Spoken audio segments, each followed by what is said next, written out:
Okay, this Wednesday, the president will be laying out the first of two equally critical packages to rebuild our economy and create better paying jobs for American workers. He'll talk this week about investments we need to make in domestic manufacturing, R&D, the caregiving economy, and infrastructure. In the coming weeks, the president will lay out his vision for a second package that focuses squarely on creating economic security for the middle class through investments in childcare, healthcare, education, and other areas. Throughout this process, we look forward to working with a broad coalition of members of Congress to gather their input and ideas and determine the path forward, create good jobs, and make America more competitive. I also note that he's doing this in Pittsburgh, where he launched his campaign for the presidency just 2 years ago. Today, the CDC also announced a 90-day extension of the federal eviction moratorium. The news was out earlier today. The moratorium was scheduled to expire on March 31st and is now extended through June 30th. The president is committed to supporting renters and small landlords through the COVID-19 crisis. Essential to that effort is, of course, the American Rescue Plan, which delivers an additional $21.5 billion in emergency rental assistance to help millions of families keep up on rent and remain in their homes. This, of course, is an act that included coordination from the Treasury Department, from HUD, from the USDA, the CFPB, and the FTC. They're all coordinating efforts. Today, the White House convened leaders from across the administration is taking coordinated steps to announce a set of bold actions that will catalyze offshore wind energy and create good-paying union jobs. The president recognizes that a thriving offshore wind industry will drive new jobs and economic opportunity up and down the Atlantic coast, in the Gulf of Mexico, and in Pacific waters. We just released a fact sheet on this announcement, pretty detailed. The Department of Interior, Energy, and Commerce announced a shared goal to deploy 30 gigawatts of offshore wind in the United States by 2030, while protecting biodiversity and protecting ocean co-use. Meeting this target will trigger more than $12 billion per year in capital investment in projects on both U.S. coasts, create tens of thousands of good-paying union jobs, with more than 44,000 workers employed in offshore wind by 2030, and nearly 33,000 additional jobs in communities supported by offshore wind activity. It will also generate enough power to meet the demand of more than 10 million American homes and avoid 78 million metric tons of carbon emissions. Additionally, the U.S. Department of Treasury's Maritime Administration today is announcing a notice of funding opportunity for port authorities and other applicants to apply for $230 million for port and intermodal infrastructure-related projects through the Port Infrastructure Development Program. Last item is I have an update for you on the flooding that has occurred in the Tennessee Valley. The Department of Homeland Security and media sources report 4 fatalities and over 150 rescued in the Tennessee Valley as heavy rainfall swamped the area, flooding homes and roads, including parts of Nashville. The President and the White House continue to monitor the situation very closely and stand at the ready should any federal assistance be requested or required. At this time, no requests for federal assistance have come in. The National Weather Service reports over 9 inches of rain has fallen over the past 24 hours, of course, causing this massive flooding. Jonathan, why don't you kick us off? Thank you, Jen. The CDC director today delivered an impassioned warning against a rise in COVID cases and said it filled her with a sense of, quote, impending doom. We are seeing cases rise in many states. My question is, does the president plan out to reach directly to governors, including the Democratic governors of states like New York, New Jersey, and Michigan that are seeing real rises? Does he plan to ask them to slow down or pause them reopening their states?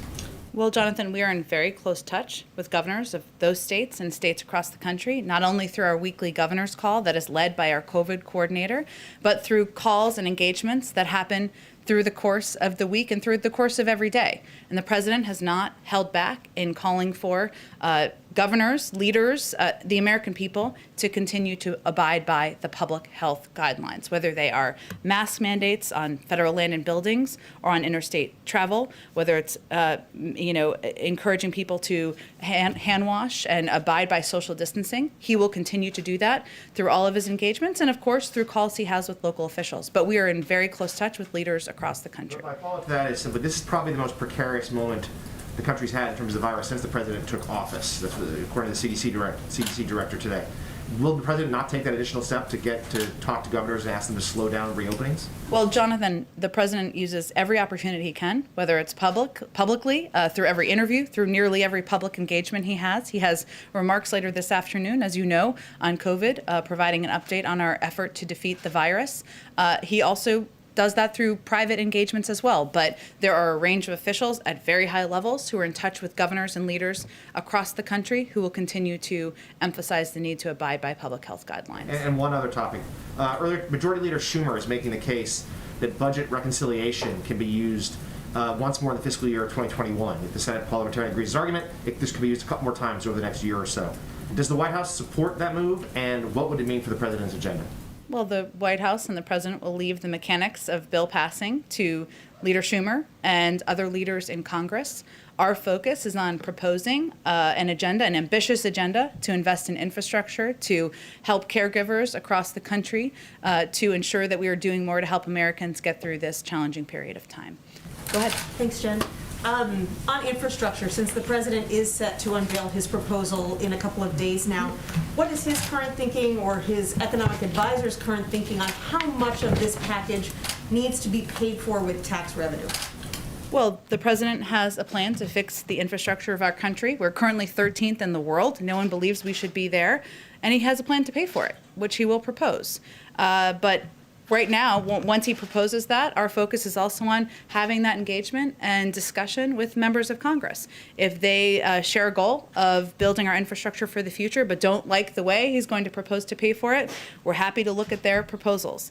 If they don't want to pay for it, I guess they can propose that too. Maybe they don't support infrastructure spending. So the president has an ambitious goal. The most important thing is to figure out how to put forward the investments in our much needed in our infrastructure. What's irresponsible is not to address the urgent needs of that investment, but the means and mechanisms of paying for it. We look forward to presenting his plans, but also hearing proposals for others who may have a difference of view. Is there a concern that if you don't pay for enough of it, that it'll have a drag on the economy, specifically by increasing the debt and deficit?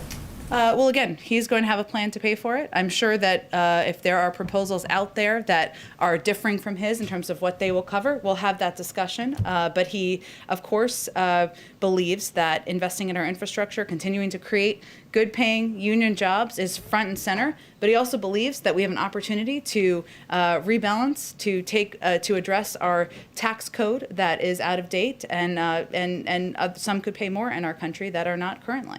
And on that front, just a clarification, last week you said the tax increase threshold for the president is $400,000 a year, both for individuals and households. Is that correct? Yep. And what does the White House say to moderates who might be concerned that hiking the corporate tax rate to, say, 28% will be a drag on growth? We haven't seen evidence in that from economists, but if they have alternative proposals to how to pay for investing in our nation's infrastructure, rebuilding our roads and our railways, and putting Americans back to work, we're happy to hear it. And then finally, on the vaccine, Andy Slavitt talked about the idea of a vaccine passport in the COVID briefing this morning. He said it's primarily going to be spearheaded by the private sector, but what's the president's position on whether, once the vaccine is more readily available, businesses should be able to tell employees who don't want to get the vaccine for whatever reason that they can't come back into the workplace, or that airlines could reject people from getting on the plane if they have decided not to get a vaccine? Well, we're going to provide guidance, just as we have through the CDC. There's currently an interagency process that is looking at many of the questions around vaccine verification. And that issue will touch many agencies, as verification is an issue that will potentially touch many sectors of society, as you have certainly alluded to. That's guidance we'll provide. We expect, as Andy Slavitt, I think, alluded to, that a determination or development of a vaccine passport, or whatever you want to call it, will be driven by the private sector. Ours will more be focused on guidelines that can be used as a basis. And there are a couple key principles that we are working from. One is that there will be no centralized universal federal vaccinations database and no federal mandate requiring everyone to obtain a single vaccination credential. Second, we want to encourage encourage an open marketplace with a variety of private sector companies and nonprofit coalitions developing solutions. And third, we want to drive the market toward meeting public interest goals. So we'll leverage our resources to ensure that all vaccination credential systems meet key standards, whether that's universal accessibility, affordability, availability, both digitally and on paper. But those are our standards. It's currently going through an interagency process. We'll make some recommendations, and then we believe it will be driven by the private sector. And when do you anticipate those guidelines will come out? I don't have a timeline to provide you at this point, but it's obviously something we're working through, and we want to provide that clarity to the public. Go ahead. I want to talk about George Floyd. Will the president be watching or receiving updates on Derek Chauvin's trial today? And has he been in touch with George Floyd's family in the lead up to the trial? Well, he certainly will be watching closely, as Americans across the country will be watching. At the time of George Floyd's death, he talked about this as being an event that really opened up a wound in the American public, and it really brought to light for a lot of people in this country just the kind of racial injustice and inequality that many communities are experiencing every single day. And he'll be watching it closely. He'll certainly be provided updates. Obviously, this is a trial that's working its way through a law enforcement or a legal process, so we wouldn't weigh in further than that. But these were events that at the time he spoke about as being just a reminder of also the need to, and it certainly impacted how he's thought about in his own government, making equity central to what we do, instituting and putting in place racial injustice and addressing racial injustice as a priority, one of the key crises that he believes he is facing and we are all facing as a country. So it will continue to be central to what we do, and he will, of course, be watching the trial closely. Have you spoken to the family of George Floyd in the lead up to the trial?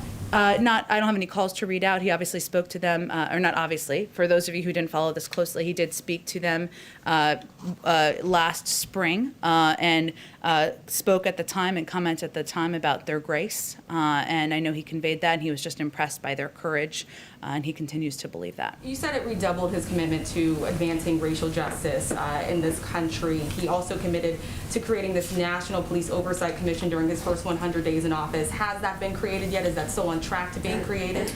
Well, we're encouraged first by the interest and engagement by members of the House and Senate in the George Floyd bill, which is making progress, and there's discussions that are active at this point in time. That's really where our focus is going to be at this moment.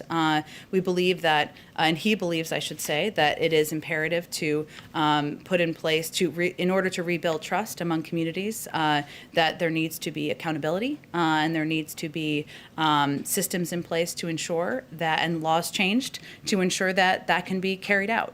So that is where our focus is. The president supports that piece of legislation, and we're hopeful that he will receive a landmark reform bill on his desk. Will the commission still be established in his first 100 days in office? I don't have any update on it other than to convey that this bill is an opportunity to put in place a number of the actions that many in the advocacy community feel are imperative at this point in our country's history. Kind of an open question here. No firm commitment. I don't have any update on the timeline, but I think what's important to note is that the George Floyd bill, which would put in place and make law a number of the accountability measures and actions that he and so many who watch these events in horror feel are imperative at this point in our country. One last question, if I could, Jen, thank you. I want to just turn to immigration really quickly here.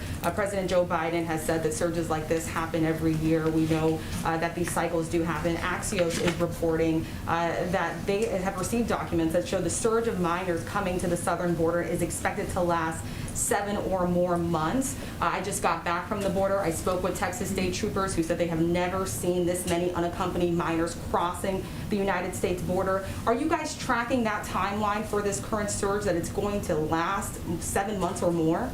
Well, what we're working to do is put in place steps and actions to help address the situation at the border, including, of course, expediting processing and opening up additional shelters, but also reinstituting policies like the Central American Minors Program to encourage young people to apply in their country and not make that treacherous journey. We are also in a circumstance where we are digging out of a broken system over the past 4 years, not just the inhumane policies, but the fact that there were never efforts put in place to look for and seek shelters where these children could be safely and humanely housed. They had a different policy than the president has, of course, but also there was a hiring freeze at ORR in the Refugee Resettlement Office, which made it something that we had to also dig out of when we started. So that's where our focus is on. We are hopeful that as we put these in place, these measures, we can help to address and stem the challenges at the border. Just quick follow-up, just for an answer here. Is the administration expecting a surge in unaccompanied minors over the next several months? I don't have any predictions. Those would certainly come from CBP or the Department of Homeland Security. But our focus now is on ensuring that we have enough shelters, facilities to house unaccompanied children. We just opened 3 last week that would allow for almost 7,000 additional beds. So that's what our focus is in at this point in time. We'll leave the projections to other agencies. Go ahead. Thanks, Jen. Just a couple of follow-ups. On the commission, there was some talk that would be among the first things that he did in his first week or two in office. Did something happen that kind of took that off the table and took your focus more towards the legislative efforts?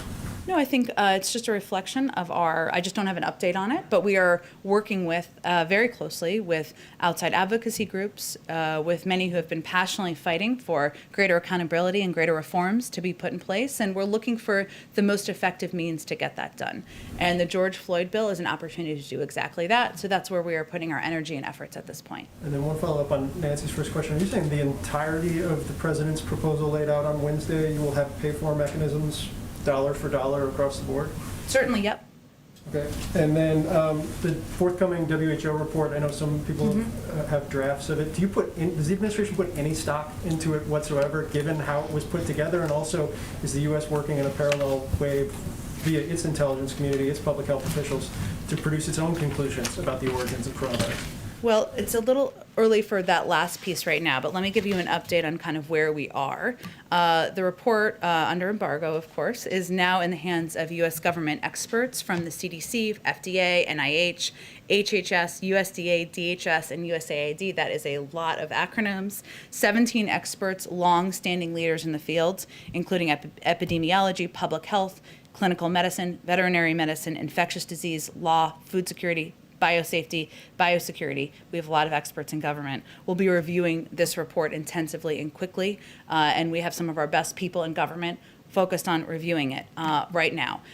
We are also communicating closely with our partners and allies around the world to share our ongoing concerns, which we have stated in the past, of course, about the process and our scientific analysis of the report itself once these individuals have concluded their review. We will wait for that review to conclude.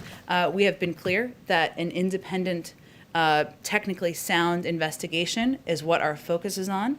And once this is reviewed, we'll have an assessment about the steps forward. Okay, and then last one, a number of House committees last week sent letters to, I think, 16 different agencies and the White House about sending over documents of any communications in the lead up to January 6th and the lead up to the joint session. Do you guys plan to cooperate with that inquiry, and will you be responding both from the White House side and on the agency side with that inquiry? I'm sure we will be cooperating with Congress, but I also know there are many documents that some believe we have here that may not be here. They might be in the archives, so I think we'll have to look and see what documents they are. I'll talk to our counsel's office and see what our expectation is at this point in time. Thanks, Jen. Go ahead. 2 questions, Jen. On the campaign, the president talked about how, and his aides held the view that spending on traditional infrastructure like roads and bridges did not necessarily have to be paid for because it created jobs. And I'm wondering if you could just talk about if he still has that view and how the package unveiled on Wednesday will balance that view of spending versus tax increases. Well, I think we'll have more to say about it once we actually roll out the package. But I think what I wanted to note today and what we want to make clear is that the president has a plan to fix our infrastructure and a plan to pay for it. But we are also open to having that discussion, and we certainly expect to have the discussion with members of Congress as we move forward about areas where they agree, where they disagree, where they would like to see greater emphasis or not. So we'll look forward to having that conversation once the plan's announced on Wednesday. And just one more thing. On Friday, the White House announced that it was nominating Gail Manchin, Senator Joe Manchin's wife, for the job of federal co-chair of the Appalachian Regional Commission. This is a group responsible for steering millions of dollars to states like West Virginia. That nomination came as a surprise to some people on the Hill, and I'm wondering if you could talk a little bit about the process of how the White House settled on Gail Manchin for that job, and what type of input Senator Manchin had in that. I'll have to follow up with our personnel team on the exact process there, but we can do that for you after the briefing. Go ahead, Jeff. Thanks, Jen. The ship that was stuck in the Suez Canal has been freed. I'm sure the White House has been monitoring that. Do you have any sense of what economic impact that week-long, little bit more than week-long event is going to have? Well, my understanding is it's been freed, but it's not yet open, right, the canal, and that will still happen, and there are, of course, ships waiting to pass through the canal. We, of course, are monitoring and will be assessing the impact, but I don't have anything to update you on that from here. Okay. Wonky question alert. Okay, I like the preview. The stocks are falling today because on Wall Street because of the default of a hedge fund. Is this something that the White House is monitoring, and do you have any concerns about it? I would send you to the SEC on that for any further comments, but we, of course, are monitoring as an administration. Less wonky, do you have any updates on the White House's thinking about sanctions against Myanmar and reaction to the latest deaths and killings there? Sure. Let me give you a reaction, and also because we haven't talked about this that much in here recently, an update on some of our recent actions. We're deeply concerned by the recent escalation of violence against peaceful protesters in Burma. Burmese security forces are responsible for hundreds of deaths in Burma since they perpetrated a coup on February 1st. We condemn this abhorrent violence against the Burmese people. Their Burmese junta continues to use lethal force against its own people. Last week's killing of children is just the most recent example of the horrific nature of the violence perpetrated by the military regime. We continue to make clear that we will impose costs on the military regime for the deadly violence against peaceful protesters and the suppression of human rights. Today, USTR announced the suspension of all U.S. engagement with Burma under the 2013 Trade and Investment Framework Agreement, effective immediately. This suspension will remain in effect until the return of democratically elected government. Additionally, the sanctions on military-owned holding companies, MEC and MEHL, were we announced last week, are the most significant action since the February 1st coup to impose costs on the military regime. We've also announced a number of actions by the Department of Commerce, new export controls on Burma, and added 4 Burmese entities to the entity list in response to the military coup and violent crackdowns. We, of course, continue to work with our allies and partners and like-minded institutions as we condemn the actions of the military, call for the immediate restoration of democracy, and hold those who seized power accountable.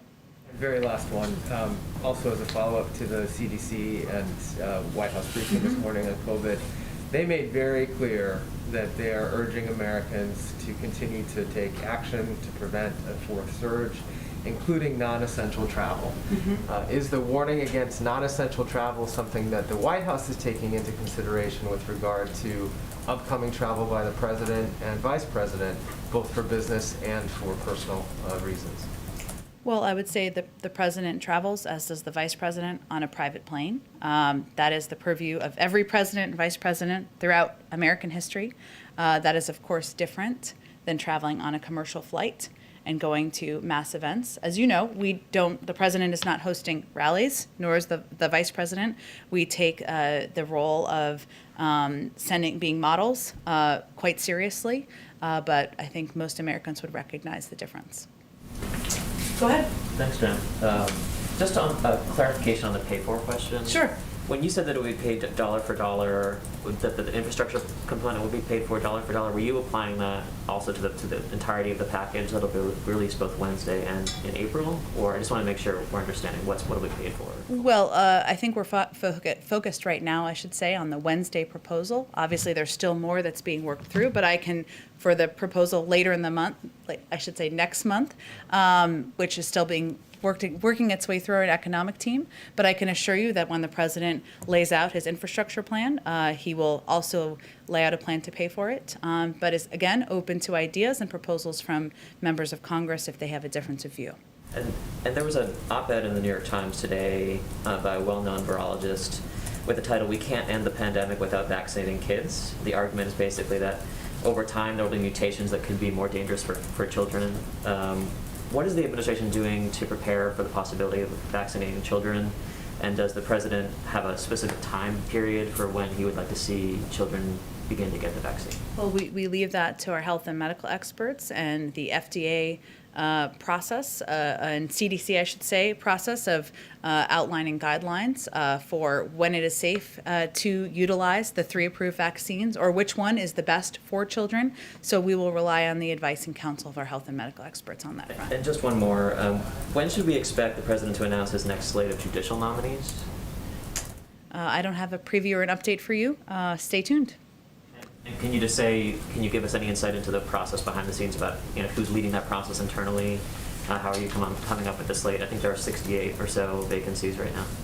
I can convey that the president wants to nominate people who are qualified, who have a breadth of experience, who bring perspective to these roles, and obviously he seeks to meet his own bars of diversity when he's nominating any individuals to serve in his administration. But we'll look forward to discussing further at the point when we're ready to announce nominees. Go ahead. If I could just quickly follow up on Jeff's question. Sure. Is it the White House position that the CDC travel guidelines don't apply if you have a private plane? I think the president, he was asking me specifically about the president's travel and the vice president's travel, and the specifics of the guidelines. You can certainly ask the CDC for further clarification. But what I'm conveying is that the president, and as any president does, travels on Air Force One, whether he is traveling to visit a community in this country or whether he is traveling to go to his home state of Delaware. And I think most people recognize that as being a difference. But if I could ask a foreign policy question, actually. Sure. Ethiopia. Senator Coons recently travelled to Addis on behalf of the president. Since then, we've seen Prime Minister Abiy announce plans for the withdrawal of Eritrean troops from Tigray.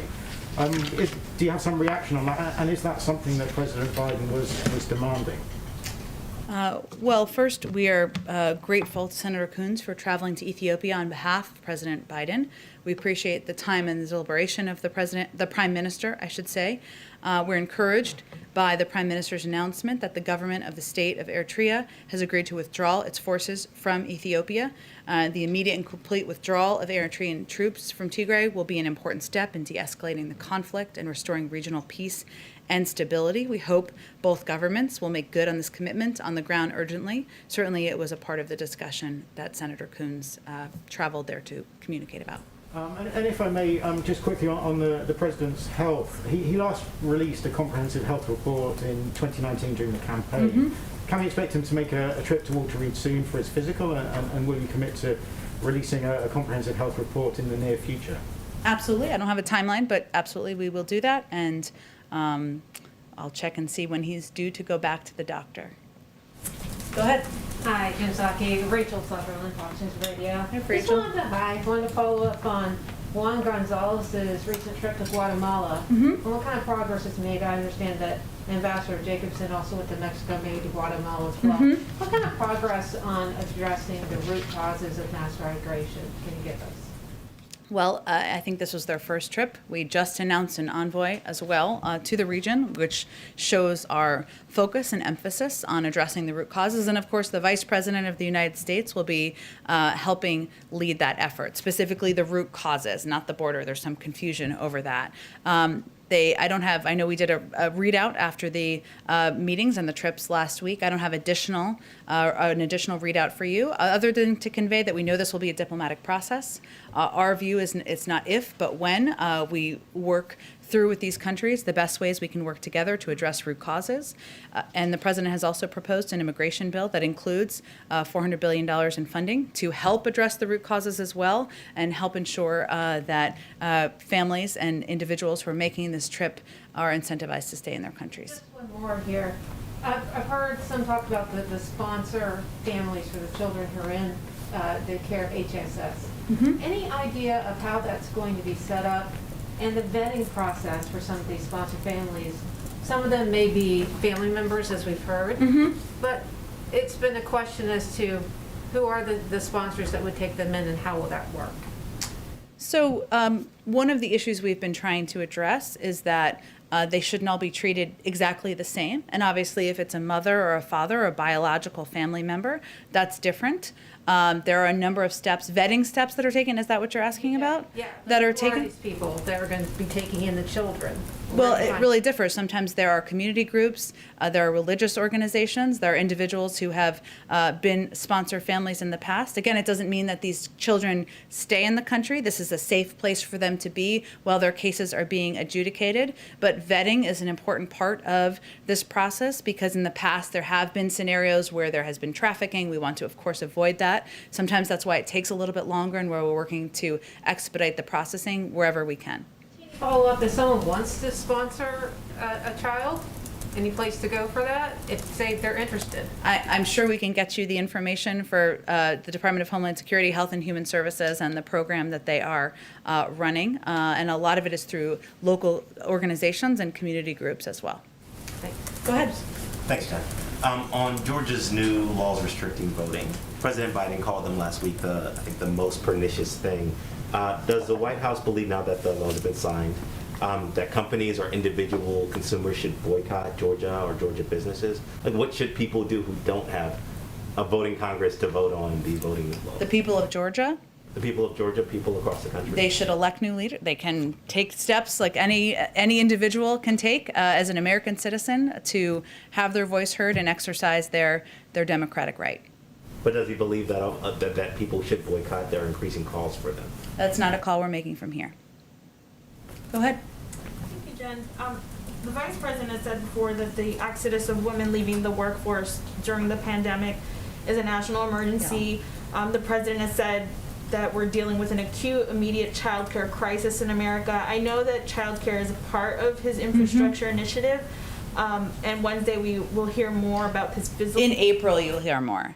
Well, I guess that's my question. Why aren't we hearing more about this first before the physical infrastructure needs, given that it's such an emergency and given that we're in a situation right now where women are where families are in desperate need of childcare assistance? Well, the president and the vice president agree. That's why they pushed so hard to get the American Rescue Plan passed that ensured that millions of families could get funding through the child tax credit, could get $1,400 checks out to a large number of families across the country, 100 million which have already gone out. Why the earned income tax credit was something he fought to have in there as well. But he believes that that's not enough and we need to do more. And so he's looking forward to, in a couple of weeks, laying out more specifics of his plan to do exactly that. Go ahead. So the White House Office of Science and Technology Policy announced this formation of a task force to investigate past tampering with science decisions in the White House. And I'm wondering what was sort of the thinking behind forming that task force, and what do you guys hope to find or accomplish with it? Well, the president issued a memorandum on scientific integrity and evidence-based policymaking, directing agencies to make evidence-based decisions guided by the best available science and data. And so this task force will be taking a whole of government approach to reinstate science across federal agencies and ensure that it is part of how decision making is made. They're going to examine policies that were antithetical to that mission over the last 4 years, and also look ahead and ensure it's integrated as we move forward. We're just inaugurating that process, and it's just as evidence that the president believes that scientific integrity matters, and it should be central to how we approach governing. Is there a punitive aspect to it? Like, are you trying to find wrongdoers and punish them in some way, or? I think the focus is on ensuring that our policies moving forward, that policies that are not meeting that bar, that are still in place, are changed, and that we institute this as central to how we approach policymaking in our agencies across government moving forward. Okay, and one more. Do you have an update on whether the Vice President plans to travel to Central America or to the border as part of her looking into the root causes of the immigration problem? I don't have an update on her travel, but since you gave me the opportunity, it's important to understand and know that she is focused on addressing root causes in the region. And so travel, I would expect, would be there, the border, and expediting processing at the border, opening shelters, ensuring we're moving kids out of Border Patrol facilities, that is really under the purview of the Department of Homeland Security and HHS. And they will all work together, but the Vice President's focus is on the region, root causes, and engaging with governments directly. So if she were to travel, it'd be to Central America or something like that? That would be my expectation, but I don't have any travel to preview at this point in time. Go ahead in the back. To the bloodshed in Myanmar, what is China's role in the crisis of Myanmar, and what do you expect Peking or Beijing to do? What do we expect Beijing to do? Well, certainly when we engage with partners in the region, China is one of those countries, of course, in the region. I don't think I have anything more in terms of calls for action, other than we have worked through the National Security Council, or through the UN Security Council, I should say, through several global entities to ensure we are sending a clear message as a global community about the actions in Burma, and that we are taking sanction steps as a coordinated global community as well. Go ahead in the back. Thank you, Jen. Two foreign policy questions Sure. and a third one for a colleague. On Yemen, U.S. Envoy Linda King is currently in Oman and having discussions in order to promote a lasting peace and ceasefire in Yemen. How are these discussions have been going?